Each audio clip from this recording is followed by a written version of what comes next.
arrogancia de estar parado en la loma mirando a quienes, o tolerando a quienes están equivocados. Los derechos no se toleran, se respetan. Y hago acá una pequeña nota a pie de página. Cuando yo era rector de SIADE, uno de los que invité al acto académico de graduación, colación de grados, fue a Karl Popper. Karl Popper no aceptó venir, ya estaba viejito y tenía problemas de salud, pero intercambiamos, en ese momento no había mail, correos escritos, yo lo guardo con mucha cariño, porque en la sociedad abierta y sus enemigos, yo le objetaba lo que se ha dado en llamar la paradoja de la intolerancia. Esto es, para ponerlo en una cápsula, hay que tolerar a todos menos los intolerantes. Desde mi perspectiva, y dejando de lado por completo la cuestión del Código Civil y sobre todo del Código Penal, donde desde luego se proscribe el crimen, la violación, los delitos de distinta naturaleza, creo que hay que tolerar a los intolerantes. En mi vocabulario hay que respetar a los intolerantes, lo cual no quiere decir adherir, como muchas veces he dicho dentro de esta definición del liberalismo, para nada significa, cuando decimos respeto irrestricto a los proyectos de vida de otros, no quiere decir adherir. Más aún, podemos considerar repugnante el proyecto de vida del vecino, pero si no hay lesiones de derecho, no se puede en una sociedad abierta, para utilizar el lenguaje popperiano, no se puede recurrir a la fuerza, a la violencia, solo con carácter defensivo. Por eso he puesto muchas veces el ejemplo, y termino esta nota a pie de página, con Platón. Platón en la República, como ustedes saben, adhería, suscribía el comunismo. Entonces yo me pregunto con este asunto de la intolerancia, ¿dónde hay que sacarlo a Platón? ¿Del aula? ¿De la plaza pública? ¿O cuando está incluido en alguna plataforma política? Yo creo que nunca. Yo creo que la única herramienta, y algunos nos han llamado, como Salvador de Madariaga, liberalistas o liberales ingenuos, utópicos, de tolerar estas cosas, pero yo creo que es un efecto boomerang. El único camino para combatir las ideas que estimamos son erradas en este contexto y en este momento del proceso de evolución cultural es a través del debate, a través de la educación. Y en ese sentido, lo cito en la vereda de enfrente a una frase del marxista Antonio Gramsci, que cuando les he preguntado a mis amigos ex-marxistas y luego liberales, de gran honestidad intelectual y gran profundidad y espesor académico, digamos, cuáles era su bibliografía preferida desde el lado marxista, casi en todos los casos vienen Antonio Gramsci en la frase central de él, que es: tomen la cultura y la educación y el resto se da por añadidura. En ese sentido, y sigo con esta larga nota a pie de página, en uno de mis libros que se llama Maldita Coyuntura, el editor me sugirió poner en una de las solapas algo que yo ponía en el contenido, que es la famosa frase, los graffiti de la revolución marxista del 68 en París, que dice: seamos realistas, pidamos lo imposible. Y eso Hayek lo pone como un gran ejemplo de individuos que de tanto perseverar, de tanto machacar con sus ideas, finalmente aquello que aparece políticamente imposible se torna posible y marcan las agendas. Sin embargo, desde el lado liberal hay mucho timorato que sostiene que no es el momento de decir esto o aquello, y o se retractan o no elaboran, digamos, con suficiente énfasis sus ideas. Bueno, habiendo hecho esta reflexión y subrayado que los derechos no se toleran, se respetan, en el contexto de esa definición, quiero señalar, como digo, brevemente, 3 capítulos. El primer capítulo es un capítulo filosófico, que me remonta de nuevo a mis 23 años como rector de SIADE, que yo me gustaba pasearme por el edificio, y cuando fui y pasé por la biblioteca, me encontré que la bibliotecaria tenía en sus manos un socotroco de unas 1500 páginas de un libro que me llamó poderosamente la atención, y es la traducción de un libro que originalmente se llamaba o se llama The Self and Its Brain, el yo y su cerebro, que es un diálogo entre el filósofo de la ciencia Karl Popper y el premio Nobel en neurofisiología John Eccles. El yo y su cerebro. Y luego yo publiqué, creo que 8, 9 o 10 ensayos sobre este tema, y cada ensayo que he publicado y pulido de nuevo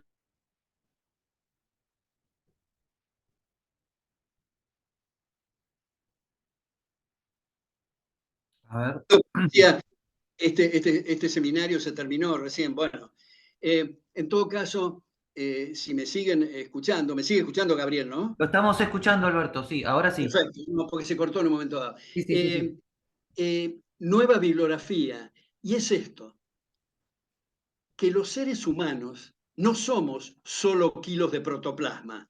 Esto es, no somos carne y hueso. Si fuéramos solo carne y hueso, lo que decimos y lo que hacemos estaría determinado por los nexos causales inherentes en la carne y en el hueso, o los kilos de protoplasma.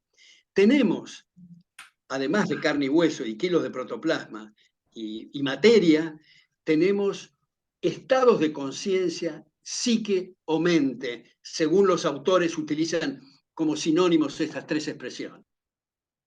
Ahora, debido a que esto es así, podemos tener ideas autogeneradas, podemos revisar nuestros propios juicios, puede existir tal cosa como proposiciones verdaderas o falsas. Eh, eh, Puede existir tal cosa como la responsabilidad individual, como la moral. Y aquí viene la palabra clave, y la libertad, el libre albedrío. O sea, no somos loros, loros complejos, pero loros al fin, sino que tenemos ese vínculo de la psique con la materia, lo cual no quiere decir que, desde luego, que no haya problemas en la materia. Los problemas de la materia se suelen llamar en patología enfermedades. Dicho sea de paso, hay un autor húngaro muerto hace relativamente poco, profesor en NYU, Thomas Szasz, SZASZ, donde tiene 9 libros en castellano, pero su libro más conocido es El mito de la enfermedad mental. Porque tenemos la tendencia, equivocada, creo yo, y cree Szasz, cuando una persona dice cosas o hace cosas que consideramos disparatadas, tenemos la tendencia a rápidamente decir es un enfermo mental. Pero Thomas Szasz explica que desde el punto de vista de la patología, una enfermedad es una lesión de órganos, de cuerpos o de tejidos, de células, pero las ideas no están enfermas. Lo cual no quiere decir que no haya problemas químicos en el cerebro, de los neuroblastos, de la sinapsis que esté mal generada, lo cual se corrige con medicamentos o con distintas vías. Pero eso no resta el tema que estoy señalando de libre albedrío. Ahora, he descubierto que muchos psiquiatras, muchos psicólogos, como ustedes saben, psicología quiere decir estudio de la psique, no creen que exista la psique. Son materialistas deterministas, para utilizar la expresión popperiana. No quiero hacer cosas ad hominem, pero quiero ilustrar esto con Eugenio Zaffaroni, el ex ministro de la Corte, hoy empleado del Vaticano, dicho sea de paso, que él sostiene que a los delincuentes no hay que detenerlos porque no son responsables de sus actos.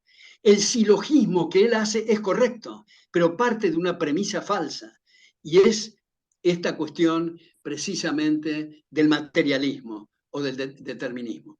Me he encontrado, no, entonces es en el derecho penal, es en la psicología, es en la economía, nada menos que en teoría de la decisión, donde me he topado con deterministas. Yo creo que es uno de los, me parece a mí, de los debates pendientes que tenemos entre nosotros mismos los liberales. Muchos liberales hacen trabajos estupendos, muy sofisticados, desde muy diversas perspectivas filosóficas, jurídicas, históricas, económicas, pero esto que son los cimientos de la condición humana son muchas veces o negados, dejados de lado o considerados como algo que no es muy relevante investigar. Y yo creo que esta, que es la esencia de la condición humana y que nos permite decir que la libertad y lo que estamos defendiendo no es una mera ficción, sino que estamos basados en el libre albedrío, me parece algo realmente fundamental. Hay un matemático muy conocido, Alan Turing, que ha dicho, para ponerlo también en una cápsula muy reducida, pongan a una persona con una computadora con dos terminales afuera, una manejada por un individuo y otra la máquina simplemente, hágale todas las preguntas que quiera a esa computadora o a las dos, digamos, terminales, en todo el tiempo que usted quiera tomarse, y si no nota diferencia, no hay en realidad diferencia entre el hombre y la máquina. Ahora, eso fue refutado por el filósofo John Searle, con lo que se ha dado en llamar el experimento del cuarto chino. El experimento del cuarto chino pone a una persona que no tiene la menor idea de la lengua china y lo hacen traducir un poema del chino al inglés y hace una traducción perfecta. Pero le dan códigos para que calce los versos en chino con los versos en inglés correctos. O sea, la programación, que es precisamente la diferencia de la máquina con el hombre. Y no estoy para nada minimizando ni subestimando la importancia de los aparatos, de las máquinas. Hace poco escribí uno de mis ensayos, se llamaba En defensa de los robots. Pero me parece que es importante distinguir. Hay un gran lingüista, está en la vereda de enfrente respecto de nuestras ideas liberales, pero gran lingüista, Noam Chomsky, que escribió un libro que se llama Mind and Language, extraordinario, mostrando este punto que estoy haciendo. Y lo refiere con reiterados ejemplos de cómo funciona la mente del ser humano en un partido de ajedrez, cómo funciona la máquina, mostrando estas diferencias. Y acá viene algo que ha señalado este profesor de Oxford, Raymond Tales, que nosotros en nuestro lenguaje cotidiano a veces utilizamos palabras que son inconvenientes. Y no hay que tampoco detenerse demasiado en cuestiones semánticas, pero sabemos que el lenguaje es fundamental para pensar y para transmitir nuestros pensamientos. Si usamos mal el lenguaje, mal van a estar encajados o ubicados o diagramados o ejecutados nuestros pensamientos y por lo tanto la transmisión. Y es esto, por ejemplo, decimos, ¿qué memoria tiene la máquina? Está mal. La máquina no tiene memoria, es el ser humano el que tiene memoria. Cuando nuestros abuelos o bisabuelos hacían un nudo en el pañuelo para acordarse de algo, nadie en su sano juicio decía, ¿qué memoria tiene el pañuelo? O yo personalmente, que guardo mis archivos en un galpón, no digo qué memoria tiene el galpón. Es el ser humano que tiene memoria. Luego viene el tema incluso del cálculo. Hablamos de la computadora. La computadora no computa, es el ser humano que computa. La computadora son impulsos eléctricos. Y se ha llegado al límite ahora de hablar de inteligencia artificial. Y alguien que se ocupa de vender inmuebles nos muestra una casa y dice, miren esa persiana que es inteligente. En realidad, cuando hablamos de inteligencia, queremos decir interlegum, queremos decir interlegis, queremos decir captar esencias. Hay otro profesor también de Oxford, Howard Robinson, que dice, cuando hay una persona muy experimentada, un profesional que hace una autopsia, puede describir muy bien y muy ajustadamente la parte pública, física del ser humano, pero lo que no puede es elaborar sobre la parte privada, es decir, privativa de esa persona. Sus sentimientos, sus amores, sus pensamientos no están en la cosa de la, digamos, de la autopsia. Hay autores, y a veces me ha llamado la atención, esto es un tema para hablar con Gabriel Zanotti en alguna otra oportunidad, pero a mí me ha llamado la atención que a veces veo que personas muy destacadas en las ciencias sociales entienden menos la condición humana que gente que trabaja en las llamadas ciencias duras o ciencias naturales. Por ejemplo, Max Planck. Max Planck, en un libro que se llama ¿A dónde va la ciencia?, editado, lo tengo en mi biblioteca por Editorial Losada, yo no sé si está ahora disponible, pero él explica la diferencia que hay entre relaciones causales y motivos.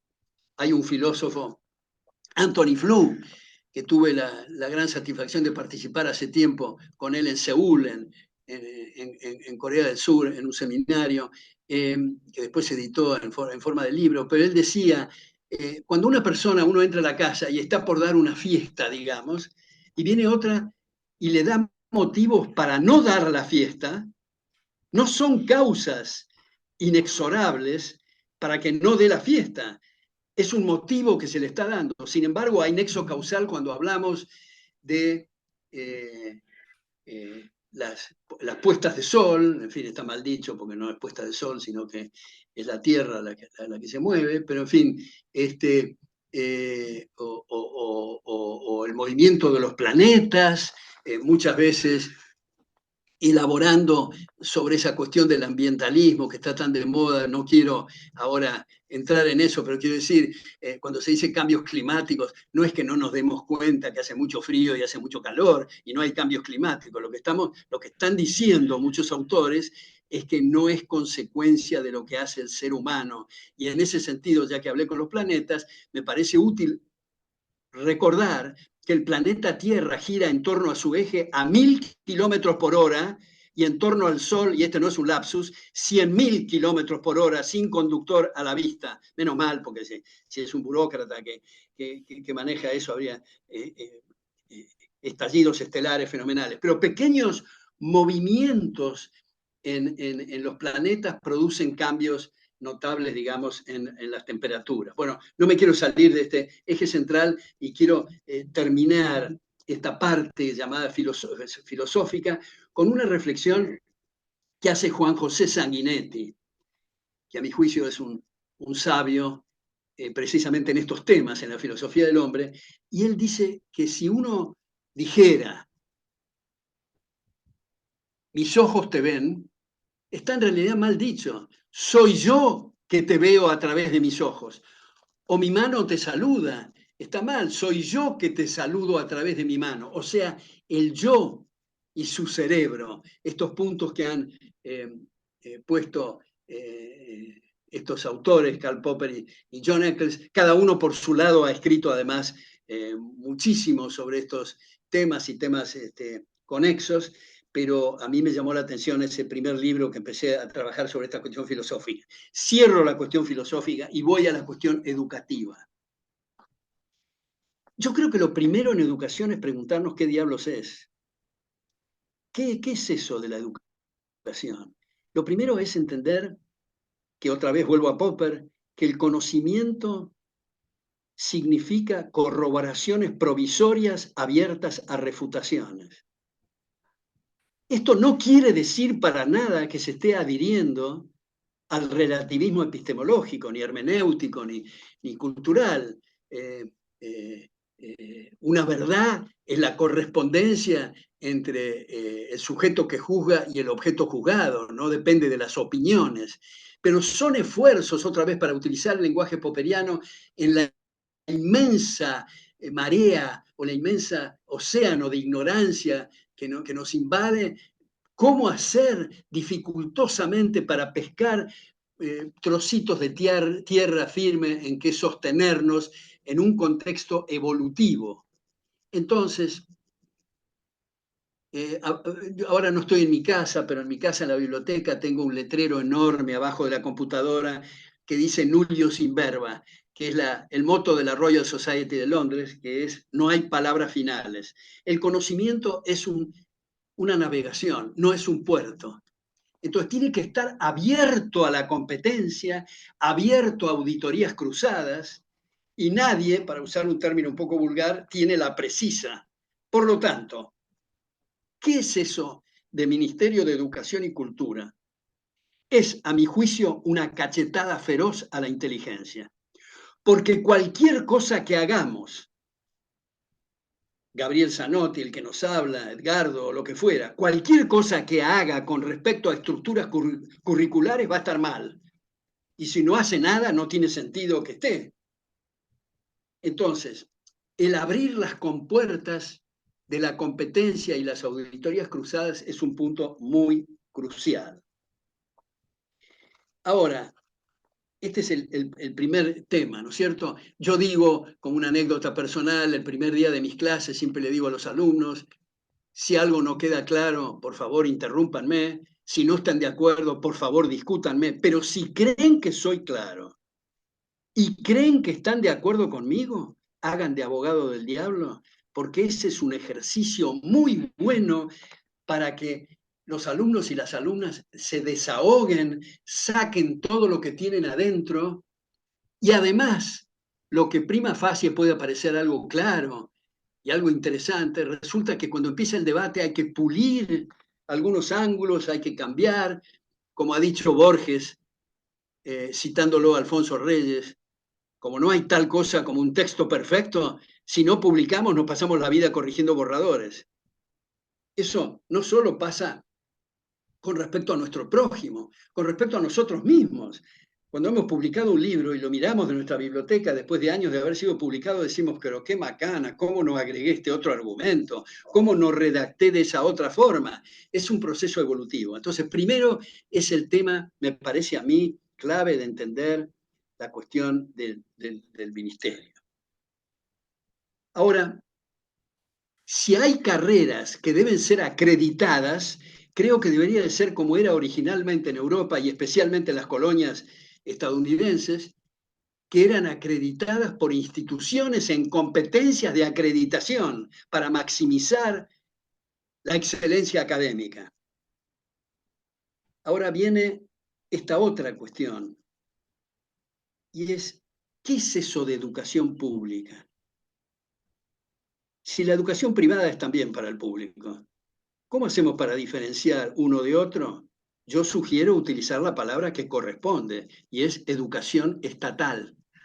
Pero como es una palabra muy fea, casi violenta, diría yo, igual que hablar de literatura estatal o de teatro estatal o de periodismo estatal, queda feo, pero es educación estatal frente a educación privada. Ahora, cuanto más rígido sea el Ministerio de Educación, menos privada es la educación privada. En todo caso, podemos decir que está privada de todo aspecto central, porque puede decidir cómo van a ser la edificación, cómo va a ser el campus, cómo van a ser los uniformes, si son colegios de chicos, en fin, pero lo que allí realmente, no sé si me siguen escuchando porque desapareció Gabriel. ¿Hola? No, sí, todo Bueno, perfecto, Alberto, todo bueno, perfecto.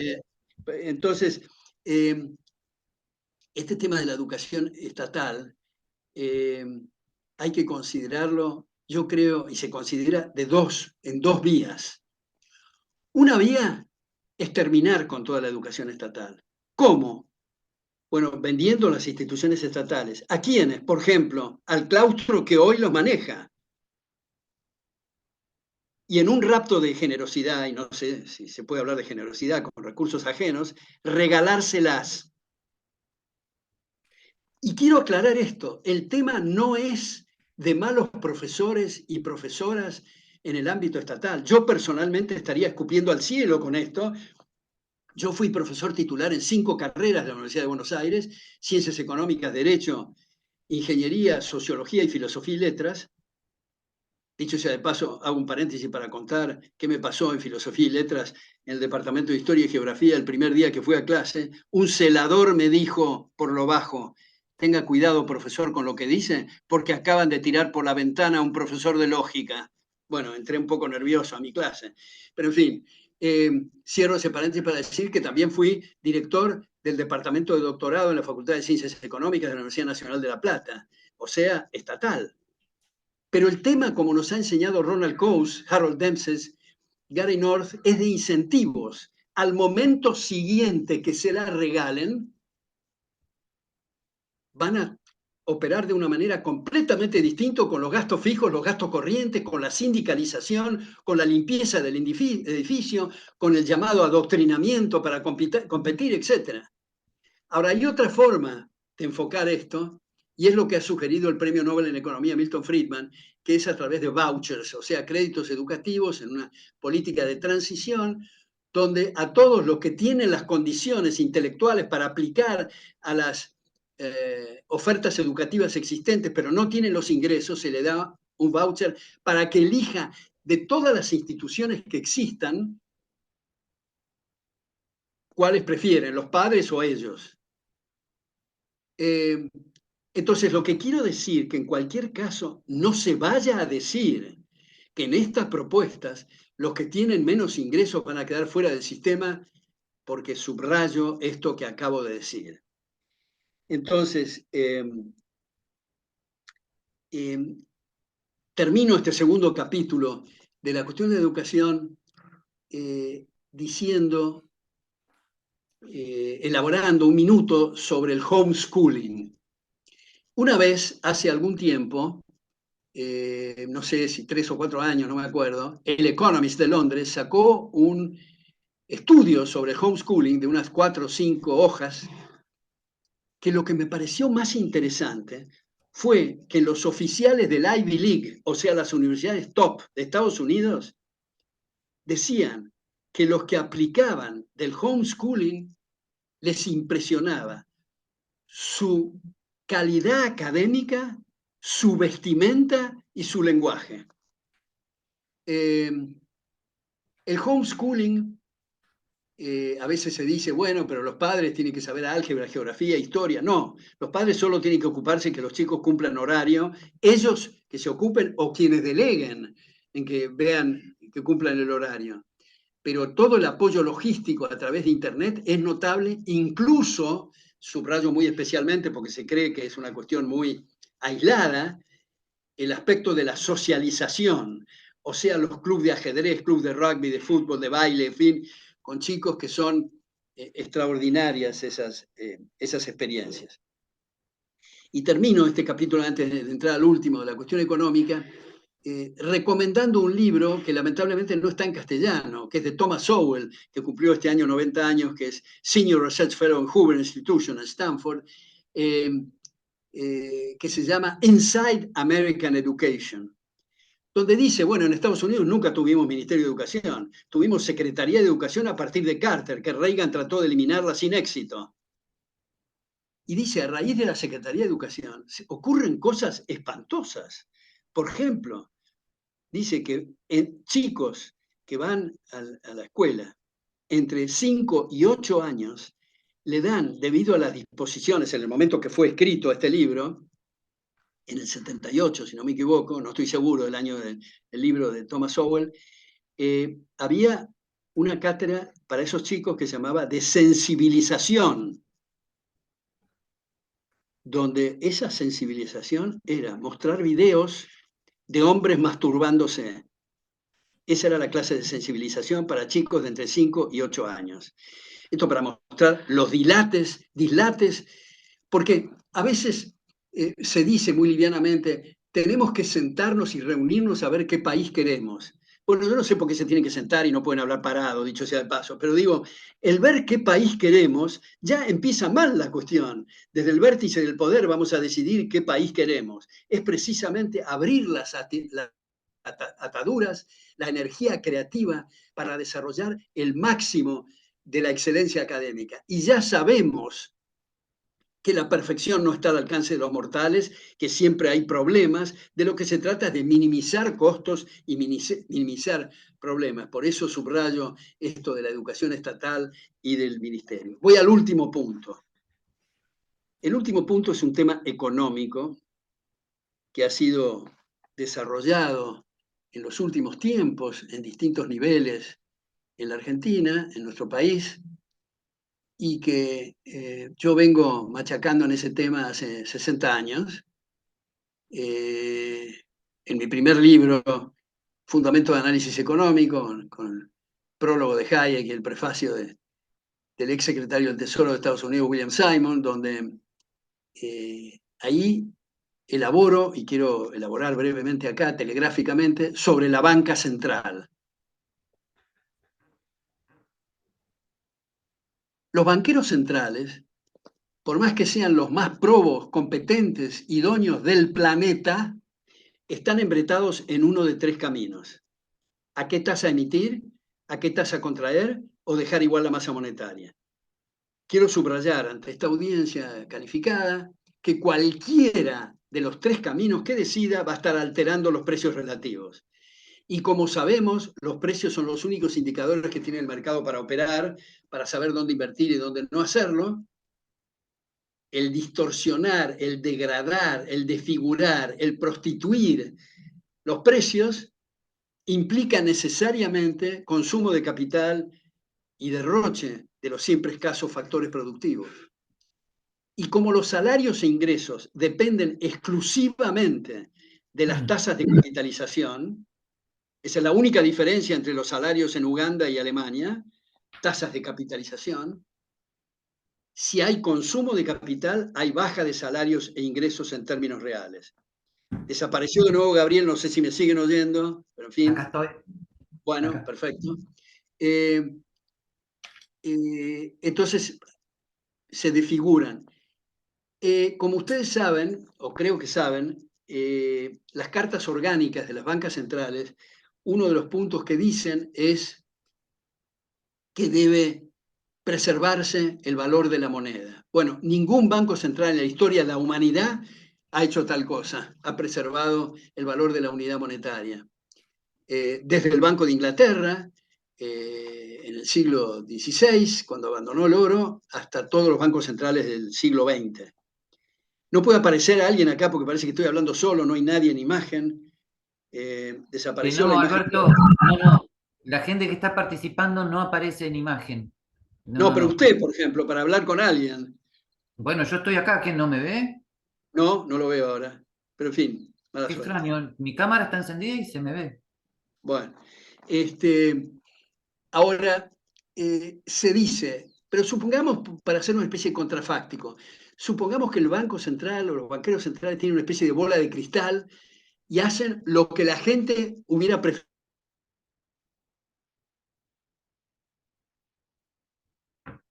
Alberto.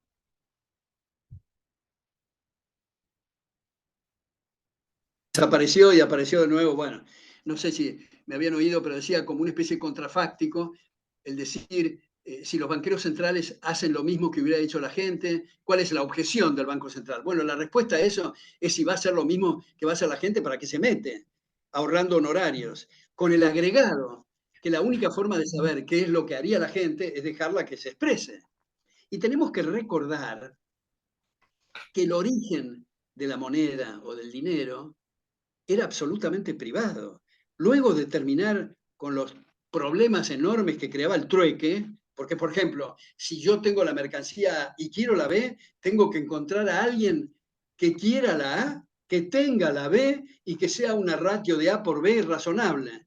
Y eso resulta muy complicado, muy embrollado y en algunos casos imposible. Por ejemplo, el profesor de violín, es raro que podamos aceptar que el panadero le entregue pan con un cambio por una lección de violín, probablemente se muera por inanición. Entonces, apareció el mercado, o sea, nosotros, y cuando decimos nosotros somos todos, es el sacerdote que compra la sotana, es el que toma un taxi, es el que habla por teléfono, es que pone mermelada en el pan sacando de la heladera al desayuno, cuando va a llevar a los chicos al colegio, todo es el mercado. vio que resultaba más fértil, más productivo, más expeditivo, más rápido el hacer las transacciones a través de alguna mercancía que tenía un valor previo como comestible o como industrial, y así el cacao en Centroamérica, el tabaco en la Virginia colonial, las sedas en Persia, el ganado en Grecia, de ahí vienen medios pecuniarios, el hierro en África, etcétera, etcétera, hasta que en una especie de competencia triunfó el oro y la plata, el oro para transacciones mayores, la plata para transacciones menores, porque era divisible ad infinitum, siendo homogéneo las partes y gran valor, en fin. Y luego irrumpe el aparato estatal con el monopolio de la acuñación, que ya empezaron las estafas, porque la moneda decía 8 gramos de oro y en realidad tenía 5 y el gobierno se embuchaba la diferencia, y luego el monopolio de la convertibilidad, y había cada rato tentaciones de emitir más que lo que había de ese metálico, y había, si ustedes ven la historia, es una cosa, hay un correlato de todas las historias de los distintos países, cierres transitorios en la convertibilidad, hasta que en un momento dado se dijo basta con la convertibilidad y apareció la vaca sagrada del siglo XX, aunque el Banco de Inglaterra es anterior, que se llama Banco Central. Y no cabe en esto la llamada en lógica falacia populum. Esto es, si todos lo hacen está bien, si nadie lo hace está mal. Ya sabemos que nuestros ancestros, y subrayo de paso, especialmente para la gente que se cree más que otras, todos venimos de los brutos, de los salvajes, de las cuevas, de los taparrabos y de los garrotes. Y no hubiéramos pasado nuestros ancestros de esa situación si hubiera difundido y aceptado la falacia populum, puesto que el arco y la flecha era algo novedoso y algo que había que en realidad combatir por ser novedoso, porque nadie lo usaba. Todos los emprendimientos, todas las cosas nuevas significan algo, por su misma palabra lo está diciendo, algo novedoso. Entonces, el tema de la banca central me parece que es un tema muy importante. Hayek ha dicho, hemos demorado 200 años en darnos cuenta del error y el horror de atar la religión al poder político. No demoremos otros 200 años en darnos cuenta del error y el horror de atar la moneda al poder político. Y acá, de paso, hago otra nota a pie de página para decir cómo evolucionamos todos, ¿no?, en estos procesos educativos. Hayek, en The Constitution of Liberty, traducido como Fundamento de la Libertad, él dice en uno de los capítulos que el manejo de la moneda es algo indelegable y que debe estar en manos del gobierno.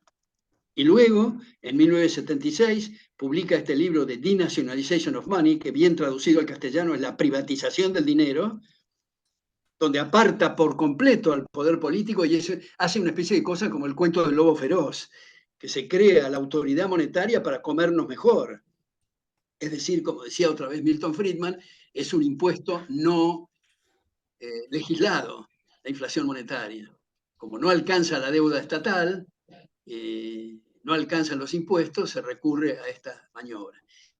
Y ya que mencioné, y cierro ahora sí con esto, la deuda estatal, quiero señalar que cuando Thomas Jefferson era embajador en París, en la época de que se promulgó la Constitución estadounidense, él escribe a John Taylor, está en las obras completas de Jefferson, donde dice, a mí me parece admirable esta Constitución, pero si hubiera podido estar en la Convención Constituyente, hubiera agregado una enmienda, y es prohibir la deuda pública estatal, porque compromete patrimonios de futuras generaciones que ni siquiera han elegido al gobierno que contrajo la deuda.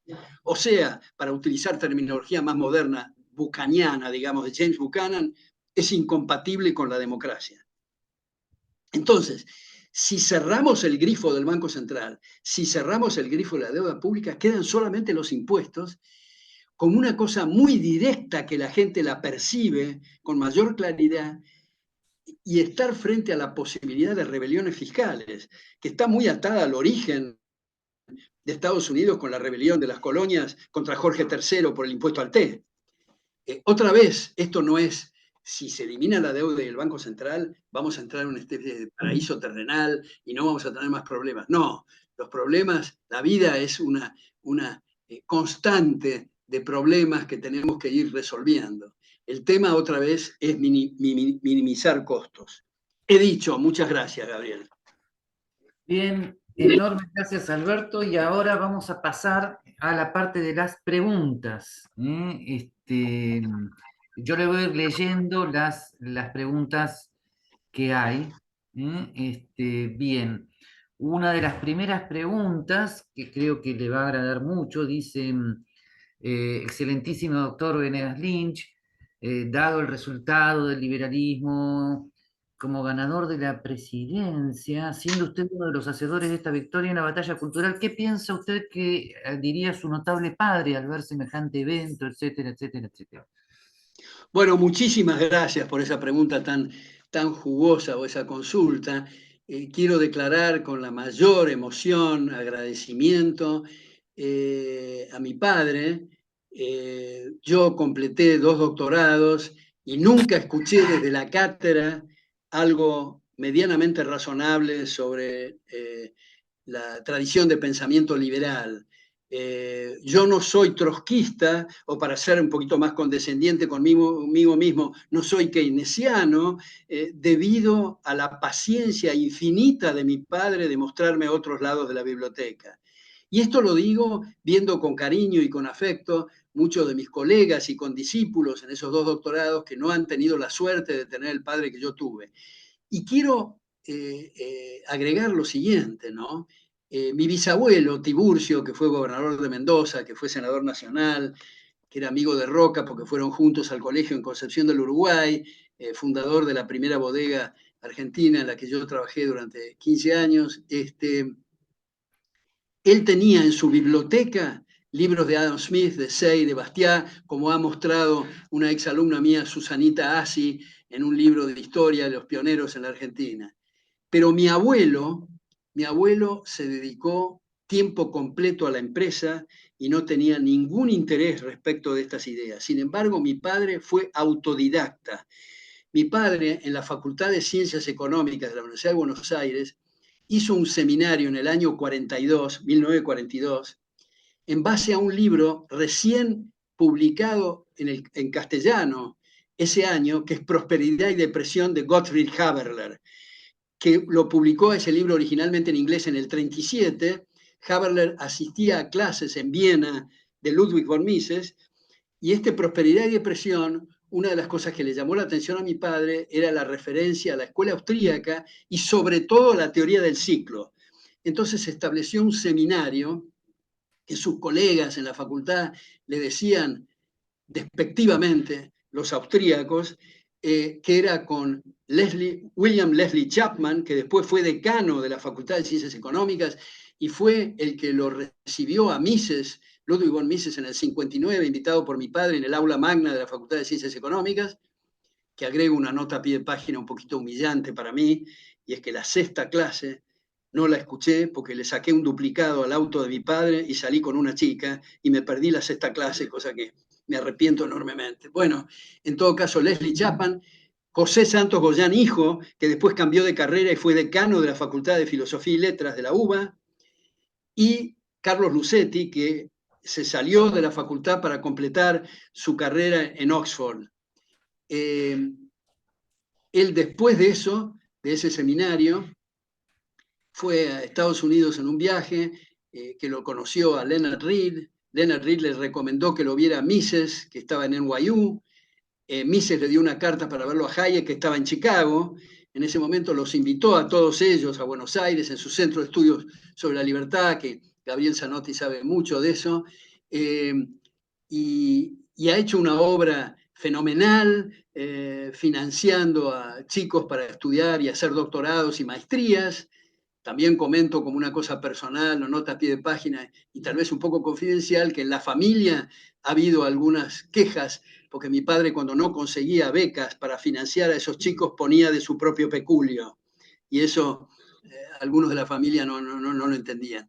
Pero en todo caso, una bondad y una generosidad enorme, y yo le debo todo a mi padre, así que le agradezco mucho. Esa es una parte de la pregunta. La otra parte es con respecto al presidente Milei, que conocí debido a una invitación que él me hizo para almorzar en el bar La Biela hace algunos años. Llevaba consigo mi libro mencionado recién, Fundamento del Análisis Económico, todo marcado.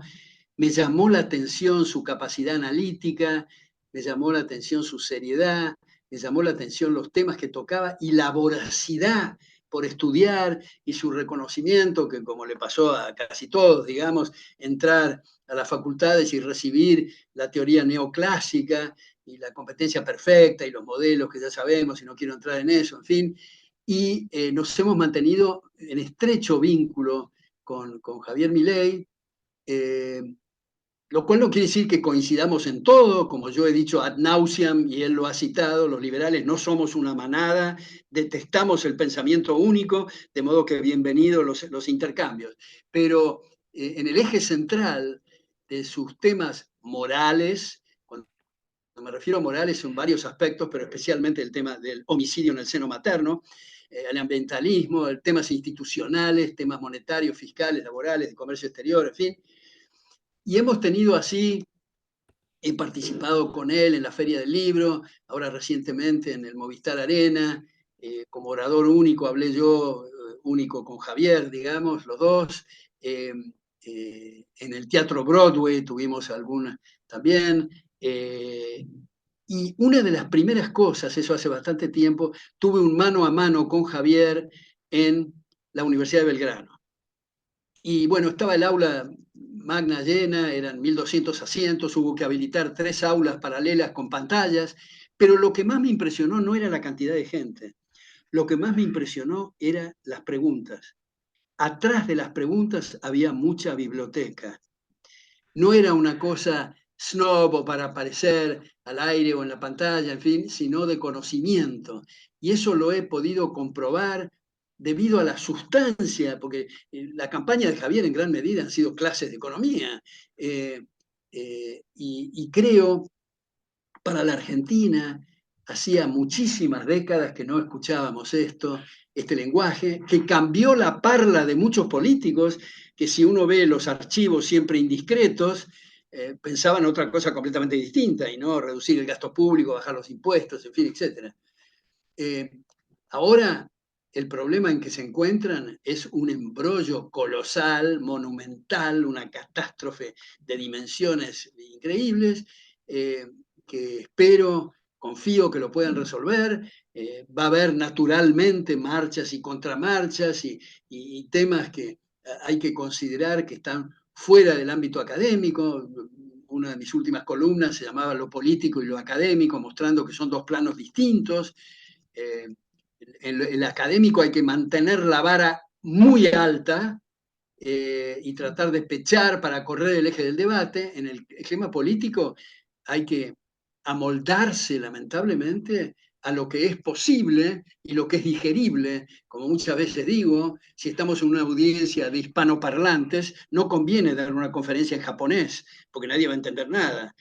Para que puedan entender japonés, hay que empezar con clases básicas de japonés. Y eso es lo que pasa también en política. Así que creo que no hay que desilusionarse con algunas cosas que podemos eventualmente criticar. Lo importante, acabo de poner un tuit en eso después de oír a Caputo en sus 10 medidas, acabo de decir que en lugar de estar, no sé, buscando la quinta pata del gato, digamos, yo creo que lo que hay que mirar es cuál es el rumbo y cuál es el balance neto en cada una de estas primeras etapas.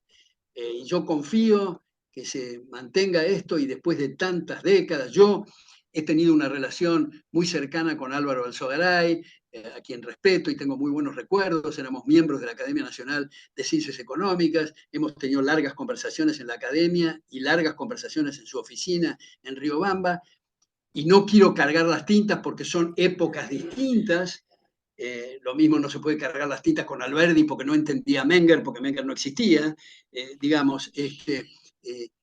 Pero el movimiento de la UCD no es comparable a este movimiento y, como digo, las corroboraciones provisorias y las refutaciones y las mejoras en el conocimiento, el hecho es que ahora, como le he dicho a él y lo sostengo y lo repito acá, a mi juicio Javier Milei es el segundo milagro argentino. El primero, mi querido amigo Armando Rivas, decía que era Alberdi, que Alberdi fue un milagro dentro de todo lo que ocurría, que aparecía un personaje.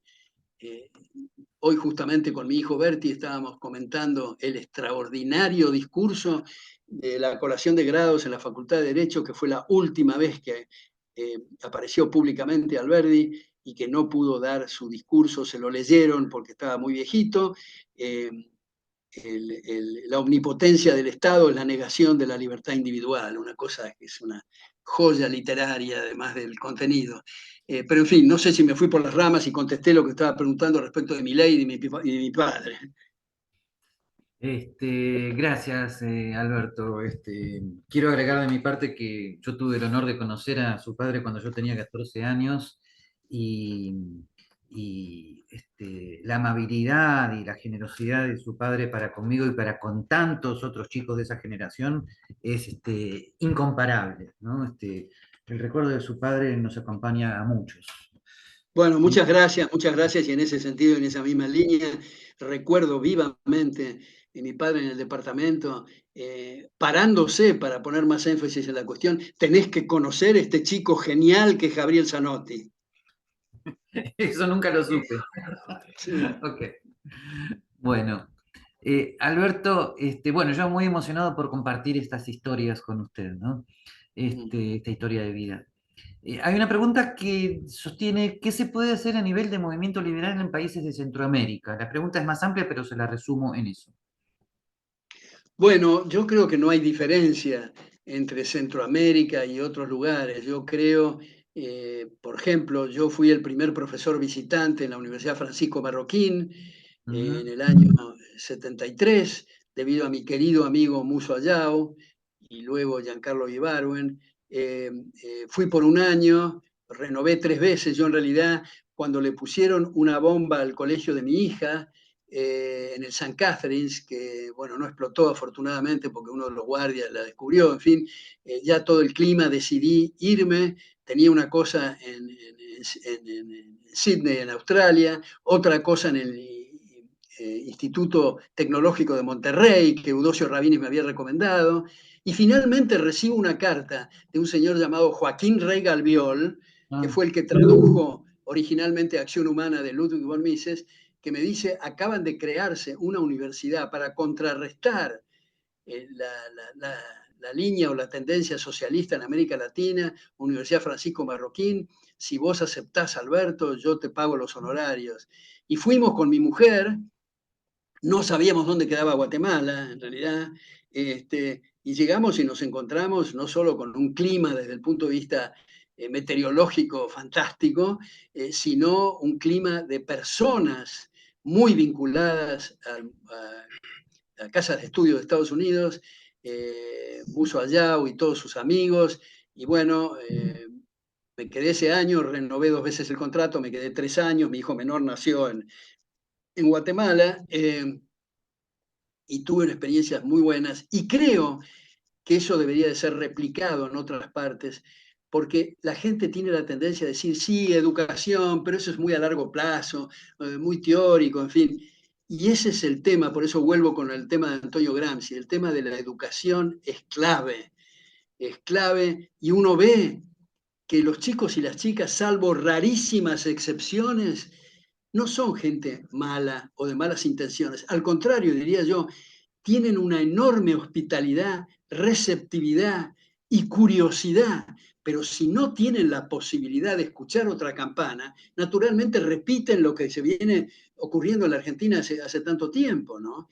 Hay una frase de Alexis de Tocqueville, no en el libro más conocido, Democracia en América, sino en el antiguo régimen de la Revolución Francesa, donde dice Tocqueville que es común, y esto va para la Argentina y también para Estados Unidos, es común que en países de gran prosperidad o progreso moral y material, la gente tienda a dar eso por sentado. Y ese es el momento fatal, porque el tema es todos los días contribuir a que se nos respete.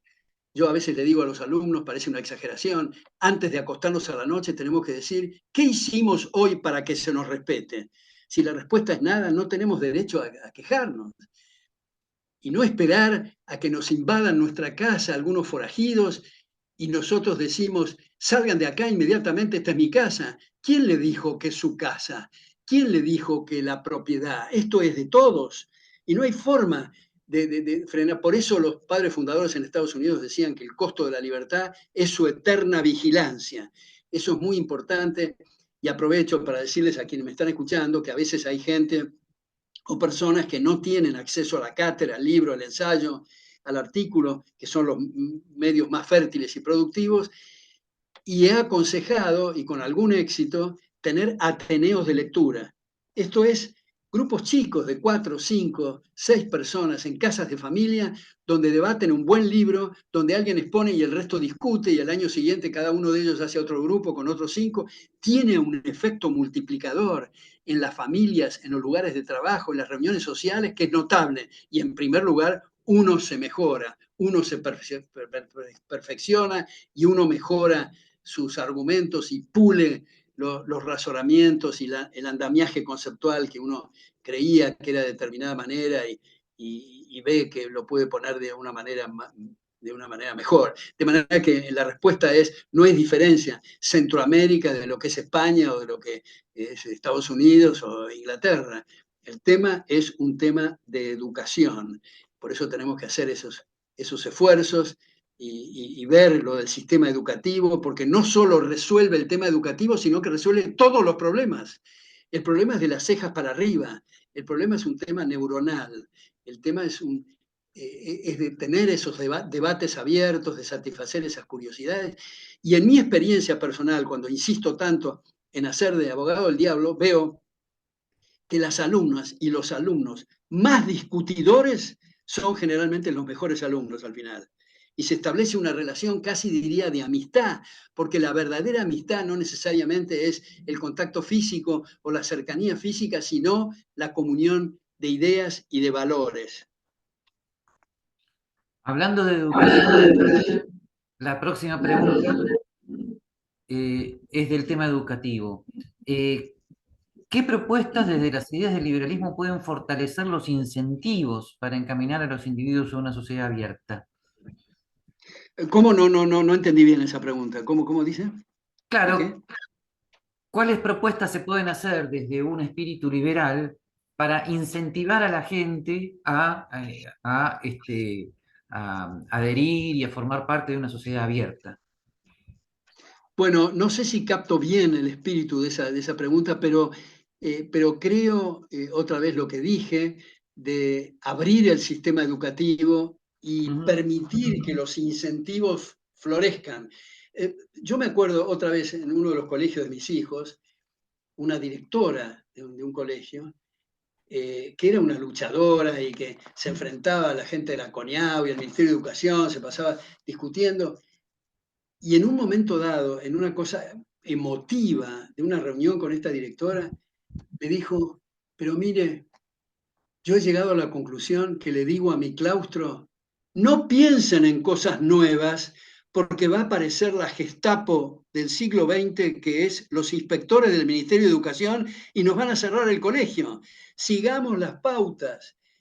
Yo me acuerdo otra vez, volviendo cuando era rector de SEA, de todas las discusiones que he tenido con los ministros de Educación de la época, y me acuerdo, dicho sea de paso, que el almirante Enrique Molina Pico, el fundador y primer rector del ITBA, las defensas y el apoyo que tenía público de él, porque ustedes tienen experiencia, los que dan clases y todo eso, los apoyos en los pasillos y sotoboche, muy bien, doctor, como estuvo usted, pero por lo bajo. Pero en el público, en la audiencia, Enrique Molina Pico se paraba y hacía mis puntos con respecto a los controles, a todo esto. Y bueno, me acuerdo, no voy a dar nombres acá porque es muy delicado esto, pero el rector de una universidad me dijo, Alberto, no pierdas el tiempo con estas discusiones, dale un monto tal a fulano de tal y tenés todo resuelto. Bueno, se caen esas cosas finalmente, ¿no? Entonces el tema es la excelencia académica y yo creo que trabajar en sistemas educativos abiertos y competitivos Y en ese sentido aprovecho para decir el ejemplo de UCEMA, de la calidad académica de las distintas carreras y programas de grado y de posgrado, que es uno de los tantos ejemplos que hay. Afortunadamente no es el único, pero me parece que hay que hacer muchos esfuerzos en esa dirección para abrir el mercado, y yo creo que esa es la forma de incentivar, sin perjuicio de estos ateneos de lectura, sin perjuicio de, de tratar de recomendar libros que... yo creo que en estos libros y en estas cosas que estamos hablando es interesante libros que abran un abanico para no estar sentados en determinado tema o en determinada área, por ejemplo, el área económica. Creo que hay que complementarla con filosofía, con historia, con marcos institucionales, con aspectos jurídicos. En ese sentido, yo me acuerdo que el primero que aceptó ser miembro del Consejo Académico de SEADE fue el gran maestro Marco Aurelio Risolía, a quien visitaba yo en su casona de la calle Córdoba, con una biblioteca notable, y tenía esa visión eh, multidisciplinaria, y salir de los nichos, digamos. Pongo por este ejemplo, yo fui el primer profesor titular no abogado que ganó un concurso en la Facultad de Derecho. Y un profesor, que no voy a dar el nombre, una buena persona, me dijo: doctor, quiero decirle que yo objeté su concurso. Bueno, le agradezco la confianza. ¿Por qué? Porque usted no es abogado. Entonces yo le dije: mire, hagamos este ejercicio. Esto parece de Woody Allen, pero no es de Woody Allen, era cierto. Hagamos este ejercicio. Supongamos que en la Facultad de Química haya que enseñar derecho constitucional. ¿Usted cree que lo tiene que enseñar un químico o un abogado? Un químico, me contestó. Y por eso ahora yo celebro, por ejemplo, al doctor Juan Vicente Sola. Estamos juntos en la Academia de Ciencias Morales y Políticas con él. Él es un pionero en la UBA de Law and Economics, de Derecho y Economía. Porque hasta hace no mucho tiempo, un abogado se le hablaba de cosas económicas y decía: no, eso es para economistas, nosotros del mercado no tenemos nada que ver. Y a un economista lo mismo: mire, la parte jurídica, la parte institucional, no me hable de eso, eso es para los abogados. Ahora recién hay ese entrelazamiento por Law and Economics, que ahora está difundido no solo en la UBA, sino en muchas otras universidades y casas de estudio, que ha parado, hasta diría yo, en las empresas. Es algo que viene usándose hace mucho tiempo para resolver un tema de un banco. Por ahí se llama un historiador, y resulta que el historiador da en la tecla. Yo muchas veces he puesto el ejemplo que ha ocurrido en Buenos Aires, en uno de los grandes edificios, donde tenía, creo que eran 8 entradas de ascensores, y resulta que se produjo un cuello de botella en los ascensores, y estaban pensando en remodelar el edificio, y lo resolvió el que limpiaba los pisos, que dijo: yo he observado que donde hay espejos en las paradas de los ascensores, la gente se demora mirándose al espejo, y eso alivia las corrientes de subas y bajas, y resolvió el problema el individuo que limpiaba el piso. De manera que eso que decía Einstein, que se le atribuye, que a mí me gusta mucho esa frase: todos somos ignorantes, solo que en temas distintos. Gracias, Alberto. La próxima pregunta es muy específica, pero tal vez usted pueda dar panoramas más generales. La pregunta es: ¿cómo ve el panorama de la Argentina teniendo en cuenta que Ocampo ya no está al comando del Banco Central? ¿Se cierra el Banco Central o tenemos más de lo mismo? Bueno, yo le agradezco mucho esa pregunta.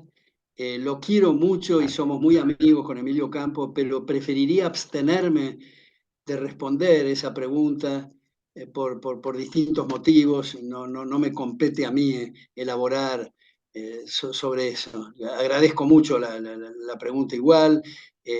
Quiero, además de hablar de la competencia profesional de Emilio Campo, eh, agrego, como le he dicho a él muchas veces, es un señor con mayúscula. Dicho sea de paso, él presentó mi último libro en UCEMA, el 22 de noviembre, junto con mi querido Manuel Adorni, presentaron mi libro que se llama Los aparatos estatales nos aplastan. Bien. Eh, em, una pregunta sostiene así, tomando su cita de Gramsci, ¿cuál es la primera escaramuza que usted considera debemos dar en la batalla cultural para la defensa de los ideales de la libertad? Como Bueno, la es una pregunta prehistoria. difícil, difícil esa pregunta. Yo creo que reunido varios profesores que compartimos el eje central del respeto recíproco, que es la tradición de pensamiento liberal, seguramente tendríamos distintas prioridades. No sería mal tener un pequeño intercambio de ideas, porque por ahí la idea que uno tiene de una prioridad resulta que hay que cambiarla por otra, ¿no?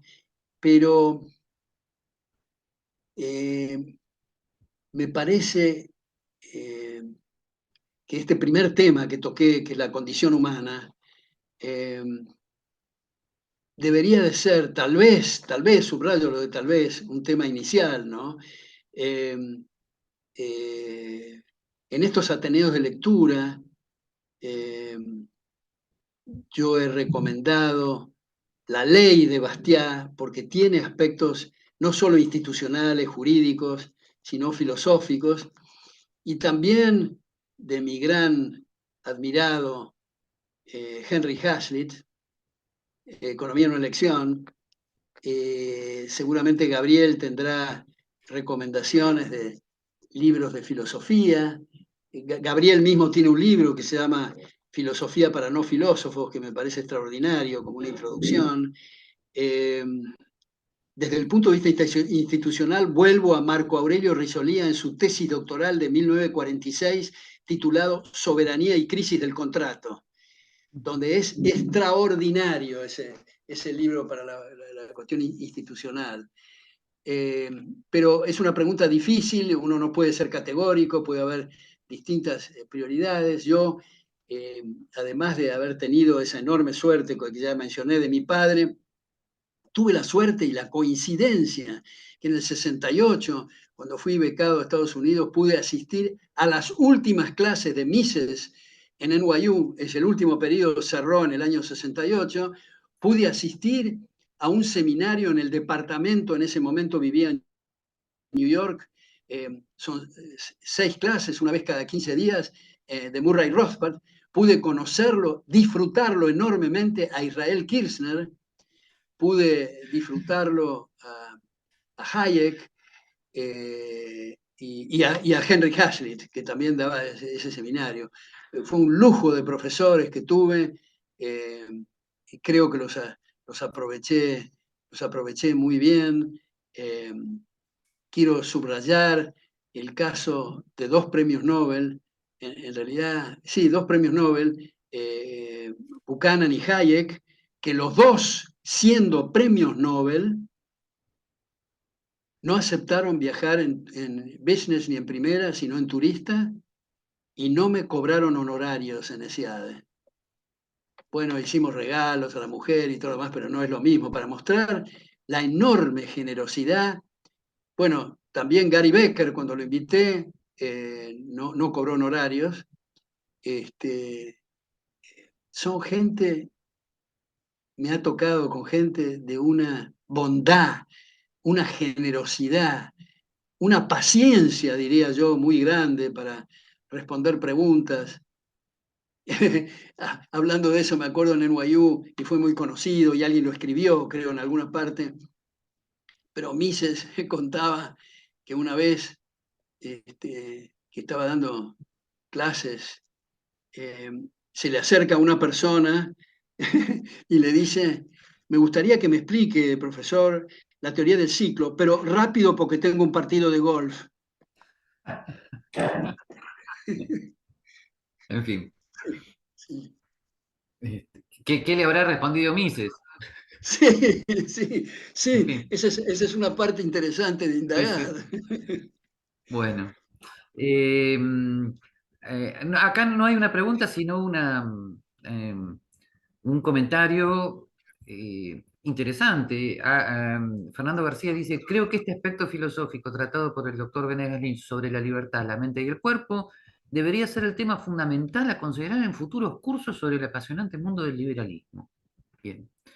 Bueno, Y yo sí, adhiero entusiastamente y creo que sería bueno ese debate. Ahora no me sale el nombre de este autor que tiene un libro muy bueno sobre el iluminismo. Gabriel seguramente sabe, no me sale ni el nombre ni el apellido, pero está en YouTube al mismo tiempo, ese mismo autor que sí. dice What is Free Will y explica que no hay tal cosa como libre albedrío.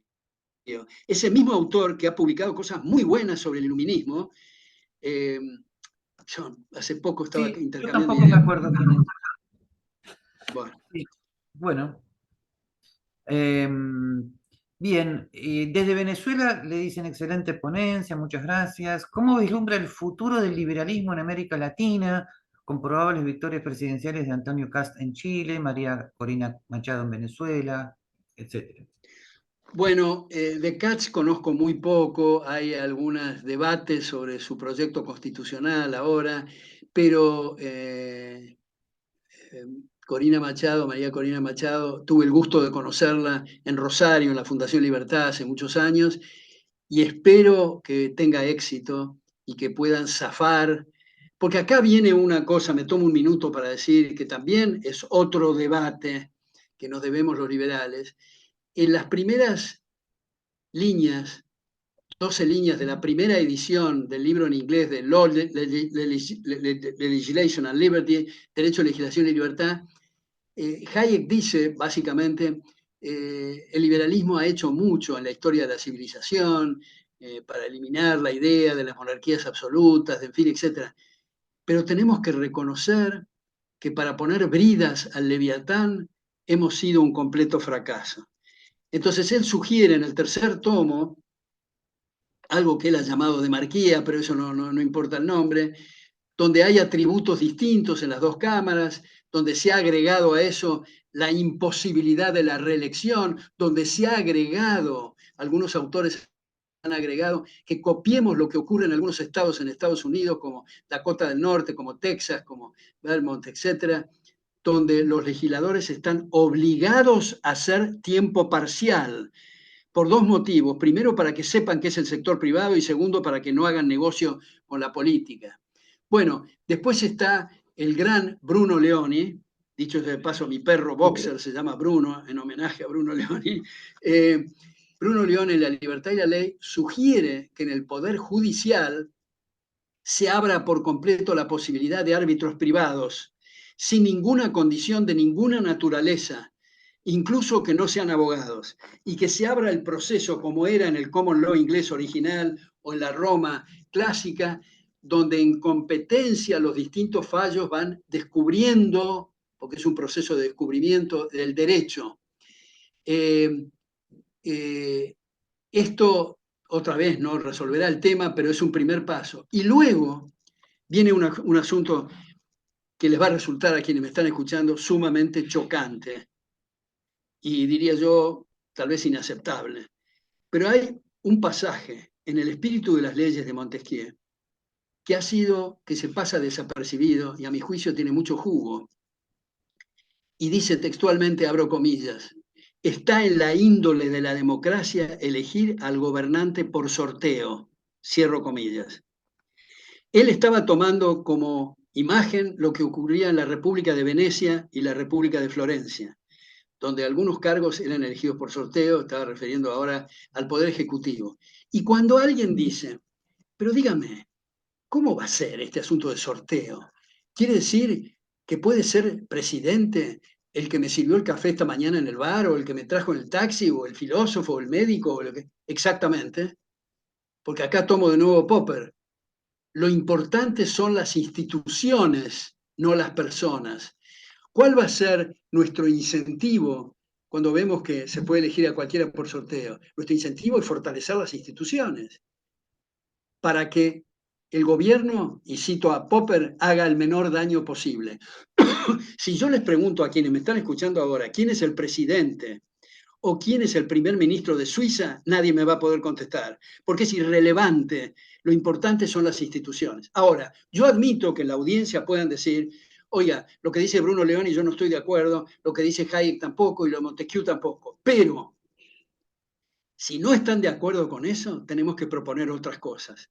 Pero por ahora, en lo que estamos, no es democracia en el sentido de los Giovanni Sartori, de que la parte medular es la protección de los derechos de las personas y la parte secundaria, mecánica, accesoria, es la mitad más uno o el recuento de votos. Se ha invertido esta relación. No solo se ha invertido, sino que ha desaparecido la parte principal y solo el recuento de votos. Y eso se llama técnicamente cleptocracia. Se convierte en el gobierno de los ladrones, ladrones de sueños de vida, de propiedades, de libertades. Entonces, en lugar de estar siempre atentos a las próximas elecciones, tenemos que abrir un debate de cómo poner límites más efectivos al poder político. ¿Qué es lo que ha venido de la tradición desde la Carta Magna de 1215? En Inglaterra, todas las tradiciones constitucionales, y ahora se han convertido en una especie de cartas blancas, ¿no? Digo una cosa también grosera. En la época de Ricardo Correa, de Rafael Correa, perdón, en Ecuador, se abrió un congreso constituyente para reformar la Constitución y un grupo de constituyentes sugirieron agregar en la Constitución el derecho al orgasmo de la mujer. Y en la Constitución de Brasil, no la actual ni la anterior, sino la inmediatamente anterior, había una cláusula que establecía cuál es la tasa, debe ser la tasa de interés en términos reales. Eso demuestra que no hay la menor idea que es una constitución. La constitución no es dar carta blanca al poder para aplastar a los gobernados, sino es una defensa de los gobernados contra los gobernantes para limitar su poder. Es otro de los debates que nos debemos, yo creo, el debatir la cuestión institucional para poner mayores frenos al poder político. Y otra vez, cualquier freno que se ponga, nunca vamos a llegar a la perfección, ni a los problemas, tenerlos, en fin, el asunto es minimizarlos, como digo, pero ahora se da rienda suelta y hemos dado la parte principal, es el recuento de votos, con lo cual diríamos, ya que estamos hablando de Venezuela, que ese personaje que habla con los pajaritos en Venezuela es demócrata. Bien. Bien, Alberto y todos. Dada la hora, yo considero pertinente cerrar esto con que ha salido tan bien este cierre del seminario. Lo estoy cerrando no porque no haya más excelentes preguntas, sino por una cuestión de tiempo. Y agradecer una vez más, Alberto, por esta charla, que es una digna conclusión de este curso. Reiterar que todos los que quieran el certificado del curso escriban, y está en el webinar chat, a FHC UCEMA EDUAR, ¿no? Y bien, no se olviden de entrar siempre a la página del SEMA por los nuevos cursos que el Centro Friedman Hayek está abriendo. Y, y nada más, ha sido un gusto acompañarlos en casi todas estas sesiones. Alberto, ¿alguna palabra final de su parte? No, solamente agradecerles mucho la invitación, ha sido un gran gusto verlo, aunque sea virtualmente, Gabriel. Bien. Le mando un gran saludo a todos los que nos están escuchando, agradezco mucho esas preguntas y espero verlos pronto. Y siento lo de la cámara, pero no estoy en mi biblioteca en mi casa, la cosa operativa era distinto, Vértice desapareció, así que bueno. Es que Pero Berti muchas ahora gracias. está muy ocupado, Alberto. Sí, sí, así es, así es. Bien. Bueno, gracias a todos de vuelta, ¿eh? Bueno, Hasta un gran luego. abrazo. Gracias, Que tenga Alberto. buena semana. Gracias.